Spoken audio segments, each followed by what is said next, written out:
नमस्कार दोस्तों, मैं स्मित मिश्रा स्वागत करता हूं एक बार फिर से आप सभी का एमजेटी एजुकेशन में। साथियों, भारत ने एक नया मुकाम हासिल कर लिया है।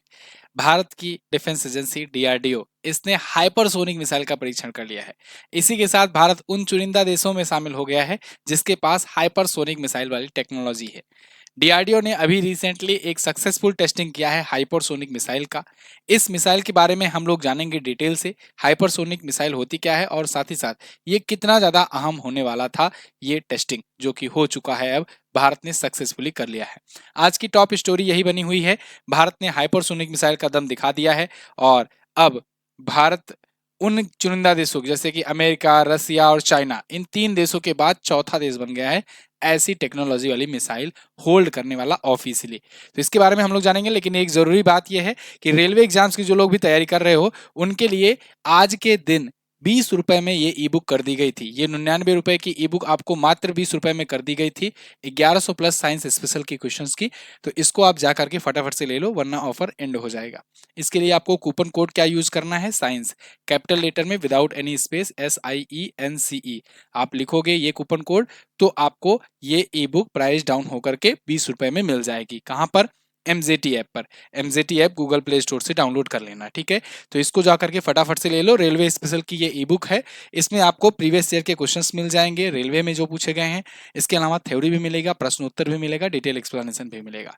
चलिए, तो भारत ने हाइपरसोनिक मिसाइल वाला दम दिखा दिया है। अब ये हाइपरसोनिक है क्या? हाइपरसोनिक बहुत आसान भाषा में आप समझिए कि ये एक स्पीड का पैमाना है।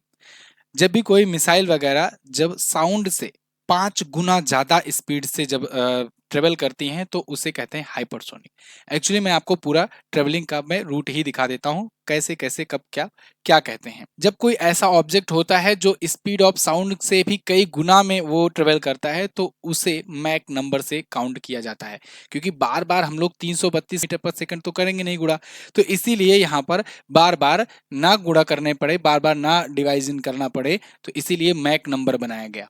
मैक नंबर क्या होता है? मैक नंबर एक प्रकार का रेशियो होता है जिसमें ऑब्जेक्ट की स्पीड को साउंड की स्पीड से डिवाइड करके निकाला जाता है। फॉर एग्जाम्पल, मान लो अगर कोई ऑब्जेक्ट है वो अगर स्पीड ऑफ साउंड से ट्रेवल कर रहा है, यानी ध्वनि की रफ्तार से वो ट्रेवल कर रहा है, तब वो द स्पीड ऑफ साउंड और ऑब्जेक्ट की स्पीड अगर डिवाइड करोगे तो एक आएगा, तो यानी उसका मैक नंबर एक है, 1 है। तो ये 1 मैक नंबर वाली स्पीड वाला वो हो गया ऑब्जेक्ट। ऐसे ही मान लो वो स्पीड ऑफ साउंड से डबल वो ट्रेवल कर रहा है। मान लो वो 2 गुना ट्रेवल कर रहा है तो 2 मैक हो गया, 3 गुना कर रहा है तो 3 मैक हो गया, है ना, ऐसे ऐसे। तो डिवाइड करके मैक नंबर निकालते हैं। अब उनकी कैटेगरीज बनाई गई है। अब मान लो कोई ऐसा ऑब्जेक्ट है जो 1 मैक से नीचे, लेस देन 1 मैक जो है ट्रेवल करता है, तब उसे कहेंगे सबसोनिक।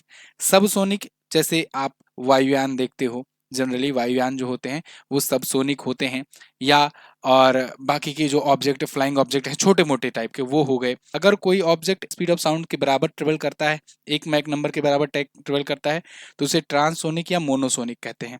तो जनरली इस कैटेगरी में भी वायुयान आ जाते हैं। इसके बाद अगर कोई ऑब्जेक्ट है जो 1 मैक से ज्यादा और और 5 मैक से कम की अगर स्पीड में मान लो वो ट्रेवल कर रहा है ऑब्जेक्ट, तब वो जो होता है इसे सुपरसोनिक कहते हैं। 1 मैक से ज्यादा यानी ध्वनि की रफ्तार से लेकर के उसके ध्वनि की रफ्तार के 5 गुने से कम के बीच में अगर ट्रेवल करता है तो उसे सुपरसोनिक कहते हैं। ऐसे में जनरली फाइटर प्लेन्स वगैरह या बाकी की जो मिसाइलें हैं वो सब इसमें आ जाती हैं। बाकी की जो क्रूज मिसाइलें हुई ये सब इसमें कैटेगरी में आ जाती हैं, और फाइटर प्लेन वगैरह। अब मान लो 5 मैक से भी ज्यादा की स्पीड वाला कोई ऑब्जेक्ट है, कोई मिसाइल है, तब वो मिसाइल हाइपरसोनिक कही जाती है। 5 मैक से ज्यादा यानी ध्वनि की आवाज का 5 गुना से ज्यादा। ये बात आपको समझ में आई अच्छे तरीके से। 5 मैक से 7 मैक, 8 मैक, 10 मैक, 15 मैक तक की भी मिसाइलें बनी हुई हैं, ऐसे दावे किए जाते रहे हैं। यहाँ पर हम लोग इस हाइपरसोनिक मिसाइल की बात करेंगे जो डीआरडीओ ने अभी परीक्षण किया है। अभी इसका कोई नामकरण नहीं किया गया है, कोई नाम नहीं दिया गया है, बस ऐसे ही कहा गया कि भाई डीआरडीओ ने हाइपरसोनिक मिसाइल का परीक्षण कर लिया है। डीआरडीओ ने रफ्तार की, आवाज की रफ्तार के 5 गुना तेज वाली यानी कि 5 मैक की स्पीड वाला ये किया है। लगभग 1500 किलोमीटर की इसकी रेंज बताई जा रही है। डीआरडीओ ने यानी defence research and development organisation ने इसका परीक्षण किया है। ये 480 किलोग्राम तक का न्यूक्लियर वारहेड भी ली जा सकती है।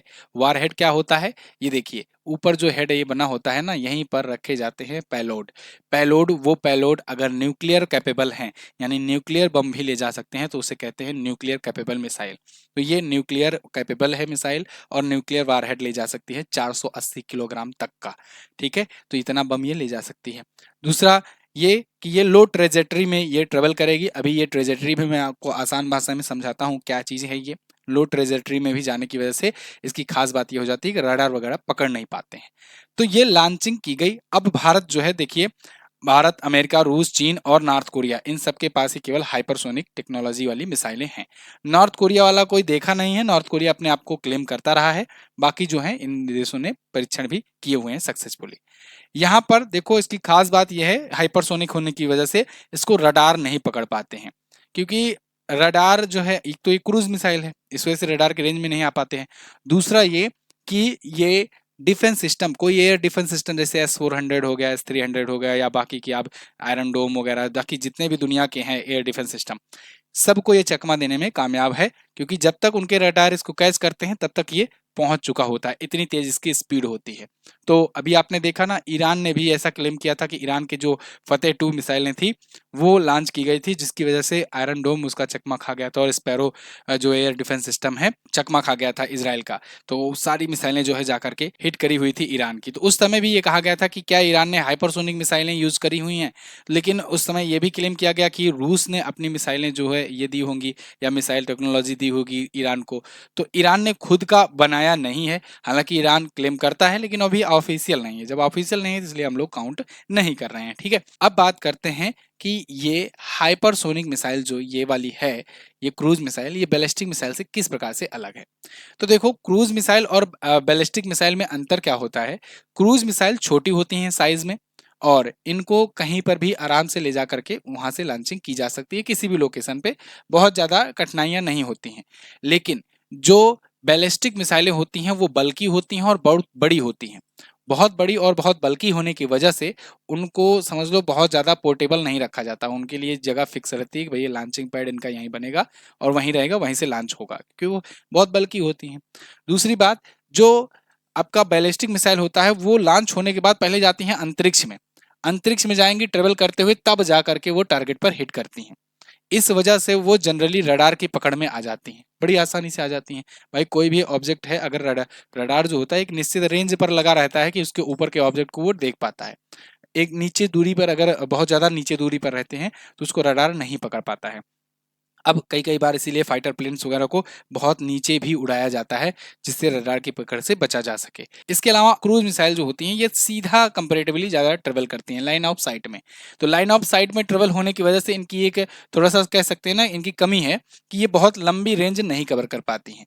बहुत लंबी रेंज इसलिए नहीं कवर कर पाती क्योंकि ये नीचे रहती हैं लाइन ऑफ साइट में, तो कहीं बीच में बिल्डिंग पड़ सकती है, कहीं पहाड़ पड़ सकते हैं, कुछ भी पड़ सकता है ना। बहुत ऊंचाई पर जाती नहीं है, क्योंकि ऊंचाई पर जाएंगे रडार की पकड़ में आ जाएंगी। तो ये एक दिक्कत इसमें होती है। तो लाइन ऑफ साइट में ज़्यादा ये ट्रेवल करती हैं। वहीं बैलिस्टिक मिसाइल की रेंज काफ़ी ज़्यादा होती है। आप अग्नि 5 वगैरह को देखते हो, 5500 किलोमीटर से ज़्यादा रेंज रखता है। तो यहाँ पर ये 1500 किलोमीटर है, क्रूज मिसाइल है क्योंकि।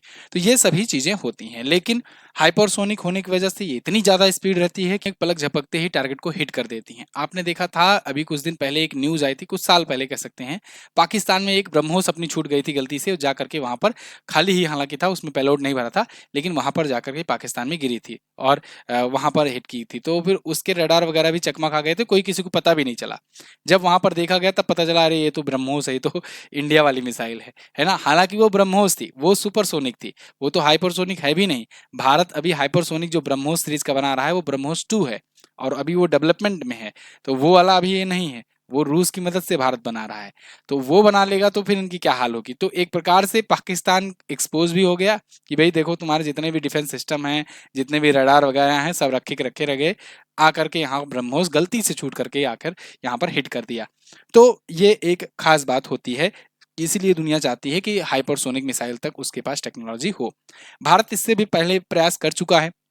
भारत, अभी आपको याद होगा 2020 में भारत ने एक HSTDV का सफल परीक्षण किया था। इस पर भी मैंने आपको वीडियो दी हुई थी, और आप यूट्यूब पर देखोगे तो मिल भी जाएगी। ये हाइपरसोनिक टेक्नोलॉजी डिमॉन्स्ट्रेटेड व्हीकल था। तो भारत ये चाह रहा था ना, इस व्हीकल की मदद से हाइपरसोनिक मिसाइल बनाए। ये हाइपरसोनिक डिमॉन्स्ट्रेटेड व्हीकल हो और इसकी मदद से फिर तब मिसाइलें छोड़ी जाए। तो कुछ इस स्टेप से लेकर के भारत, मतलब कि जैसे होता ना कि अब हाइपरसोनिक की टेक्नोलॉजी नहीं बन पा रही है, इतना आसान भी नहीं होता है, वरना दुनिया में बहुत सारे देश बना लेते। तो जब इतना आसान नहीं है तो क्यों ना कुछ थोड़ा सा तरीका बदला जाए, थोड़ा और तरीके से ट्राई किया जाए। अब ऐसे समझो जैसे कि पहले के ज़माने में क्या होता था, मिसाइलें ऐसे कंधे पर मारी जाती थी, तोप ऐसे मारा जाता था। फिर समझ में आया यार ऐसे मार रहे हैं तो टारगेट ठीक से दूर तक नहीं मिल पा रहा है। ऐसा करें कि फाइटर प्लेन जो है उसी में फिट कर दिया जाए। तो धीरे-धीरे वहाँ पर फिट होने लगा और फिर फाइटर प्लेन वाली, अब देख रहे हो टेक्नोलॉजी आज के टाइम पर कितना हो गया कि वहाँ से बम छोड़े जाने लगे, है ना? तो ऐसे धीरे-धीरे लोग दूसरा तरीका अपनाते हैं। तो भारत भी एचएसटीडीवी को लेकर के जो है परीक्षण कर चुका है 2020 में भी, और इस पर भी वो काम कर रहा है। तो ये भी एक हाइपरसोनिक क्रूज मिसाइल का टेक्नोलॉजी होगा। इसके अलावा भारत और रूस मिलकर के ब्रह्मोस 2 बना रहे हैं। ब्रह्मोस आप जानते हो, BrahMos series supersonic cruise missile है और अपने इस, समझ लो इस रेंज में सबसे बेस्ट मिसाइल, सबसे अभी तक कोई भी गलती नहीं हुई है इससे, ब्रह्मोस मिसाइल से। तो इस वो वाली एक गलती छोड़ करके जो गलती से मिस्टेक हुई थी वो तो ह्यूमन एरर था। तो इस वजह से ब्रह्मोस मिसाइल काफ़ी ज़्यादा पॉपुलर भी है।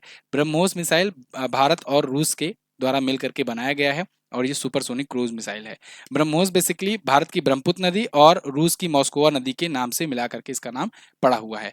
अब वो तो चलती थी 5 मैक के नीचे, मतलब 2 ढाई मैक तक चलती थी क्योंकि सुपरसोनिक थी।